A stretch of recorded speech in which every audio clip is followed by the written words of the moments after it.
And that guy needs 450 SPI to digivolve into... I don't know who that is. Just give me a minute. Just do the digi farm later, and I'll put this guy. And I'll move him over here. Let me just save my game real quick. Hold on. Sorry, I was just playing some Time Stranger. So, today I want to share a little bit of gameplay. The other day I was playing through the game and recorded a little bit with a commentary track, and you'll have a bit of fun with that. And then afterward, I'll share a little bit of progress on my game that I'm working on. So the topic of the day is I have a problem with Digimon Story Time Stranger. And I hope you'll hear me out here and not leave a comment based on just the title of the video. So I think the people that hang out here at the channel with me, that enjoy the videos, I think you guys understand I'm not here to ride internet algorithms or to fan the flames of outrage or to try to get people whipped up, you know. If I say something here, it's something that I genuinely either believe or I'm just making a joke for a skit and just trying to get people to laugh. So the problem with that I have with Digimon Story Time Stranger is that the game is a little too good. So I don't exaggerate, I don't care for hyperbole, so I want to have a little bit of a real talk. I'm an adult man, and as you get older, you tend to care less about things. And well, I mean, I'm mostly dead on the inside. You tend to get that way as you get older and things happen. When you're young, you tend to react very strongly to everything. You know, I'm not being derogatory when I say this, but when you're young, you freak out about everything. Every little thing that happens, you freak out. And then you just have these massive reactions to everything. And that's normal because you're young. Everything is just new and exciting, and everything is a huge deal when you're young. When you're older, nothing is really a big deal all that much. And then you climb ever higher to try and find the same highs that you had before in the past. And the higher you climb, the thinner the oxygen gets, and nothing is ever really the same as it was in the past.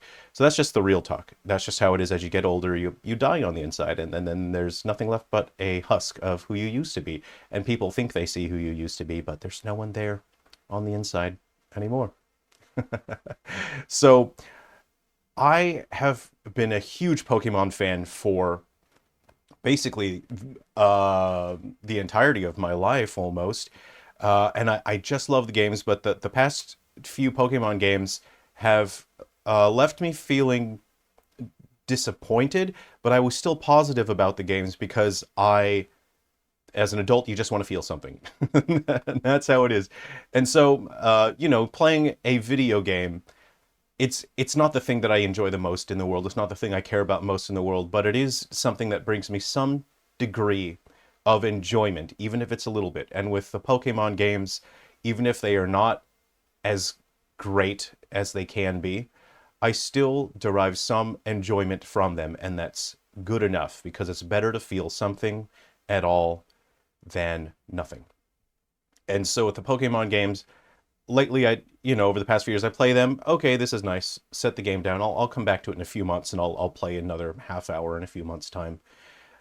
And that's just how games have been for me for a while. Nothing has really just sort of grabbed me and said, "Hey, man, you're really enjoying this. Keep playing this. Have so much fun." It took me a long time to get through Scarlet and Violet, and I really enjoyed that. I really, really enjoyed the game. Despite its flaws and technical issues on the Switch, I enjoyed the game. But I've since Ultra Sun and Ultra Moon, I have not purchased the two copies of the games anymore. For a number of reasons that they're not really relevant to this video. But with Digimon Story Time Stranger, I am enjoying this game on a level that is significantly higher than any other game that I have played over the past, how old am I? I would say over the past 8 to 10 years. Yikes, that's a long time. And in those past 8 to 10 years, sure, I found games where I thought, this is nice, I'm enjoying this a little bit. Um, but things change as you get older, and the things that you care about, the way you experience things is very different from when you're young. And so I've played a game, and then, it's just a little hobby. You pick it up, you set it down, and I have much more important things to do with my time. And with Digimon Story Time Stranger, I have found that I'm having a very difficult time setting the game down. So I'm working on my game development here. This is how it looks. I'm pantomiming. Pantomiming is a form of miming where you are pretending that you are interacting with some sort of prop. Okay, making a video game, and then I have my GPD Win Max here, and it's just setting off to the side, and then either I'm just intermittently managing my Digifarm so I can have stat growth, or with one hand I'll be coding with one hand, and on the other hand I'm running around just getting into random battle encounters, and then getting conversion rates so I can get smaller Digimon for the conversion, so I can feed them to my other Digimon and increase their talent. I know you're meant to digivolve backward and then forward. You got to do battles, and you have to pay attention. I'm busy with work. And I'm realizing, okay, I'm doing my work here, and I'm realizing, oh, I should have stopped playing the game. I should have just closed the screen like this. But I'm enjoying this game so much. I'm enjoying raising the Digimon. I find the mechanics so engaging. The way that you interact with your Digimon, it feels like they are your actual pets. Like, it feels you are going on an adventure together. It feels like you are actually raising and growing these creatures, as opposed to, and again, I don't want to be negative because I'm a massive Pokemon fan, but with the recent Pokemon games, it just feels like you are engaging with the in-game mechanics on the most superficial levels possible, and it doesn't feel like I'm immersed in the game. It doesn't feel like I'm raising these Pokemon and going on an adventure with them. It doesn't feel that way. And I'm not saying that the game is bad, because there are people out there who are at different stages in their lives, and they probably feel the exact opposite to me when it comes to Pokemon Scarlet and Violet. And we can have differing opinions, we can have differing views, and there's nothing wrong with that. We can still respect each other and hear each other out. And I'm sure there are people out there that say, oh, Pokemon Scarlet and Violet are the best, and it feels like, you're going on an adventure with Pokemon. But to me, it does not. I'm an adult, and it feels like I'm engaging with Pokemon on a very superficial level. It has felt that way for about 3 generations now, in a way I'm not really enjoying Pokemon the way that I did in the past. But with Digimon Story Time Stranger, I don't have that problem, because I'm so immersed in this. It's so enjoyable. I'm having so much fun that I'm grinding and managing my Digifarm with one hand over here while I'm still doing my work. And if I had a boss to answer to, I work for myself. I develop my own games and run my own studio. Now, if I had a boss to answer to, that would probably be problematic. They probably would not like that. But I'm still getting a massive amount of work done. I still have a very high productivity rate when it comes to my game development. But that's the problem that I have with Digimon Story Time Stranger, is it is too good. It is so fun. It is so well crafted. The artwork is so fantastic. This game is made by artists. It's made by people who have set out to make a great game, and they've done it. And I have not enjoyed a game this deeply in a very long time. So I have all the respect in the world to the developers for creating this game. And also, how dare you? Because I have other things to do with my time. I'm very busy with work. How dare you?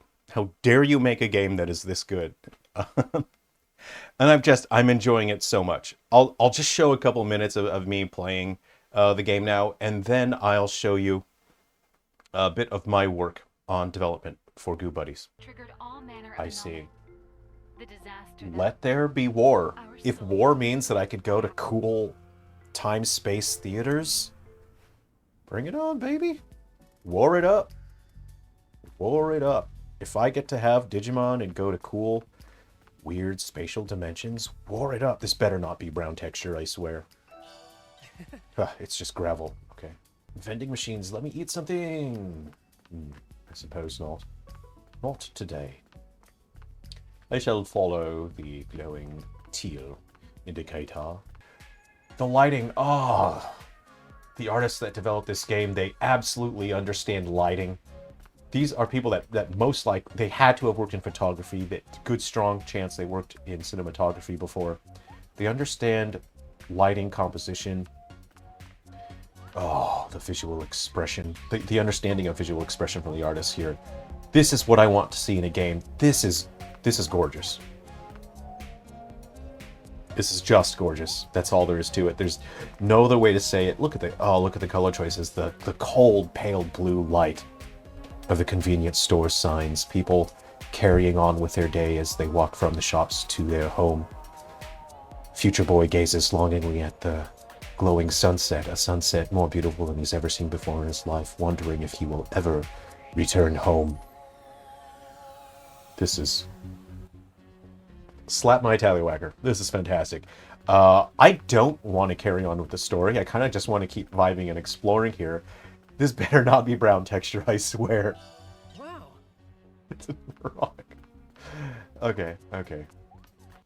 Let's take a look at my project workspace here. I've been programming the menus. The vast majority of the gameplay occurs through this ranch-style gameplay menu. Here at the stats menu, you can see the list of actions that the GoBuddy knows, but I previously had not implemented the logic for learning new actions. The stables are now functional with multiple pages. You may unlock more as you play the game. I'll go ahead and take some GoBuddies out of those stables now and add them to the active corral, where we can see they now populate the environment. Let's open up our physical interaction menu. You can see you can interact in different ways, but I'm still finishing the animations for the others. So we have poke and hug available at the moment. Let's go ahead, take a look at training.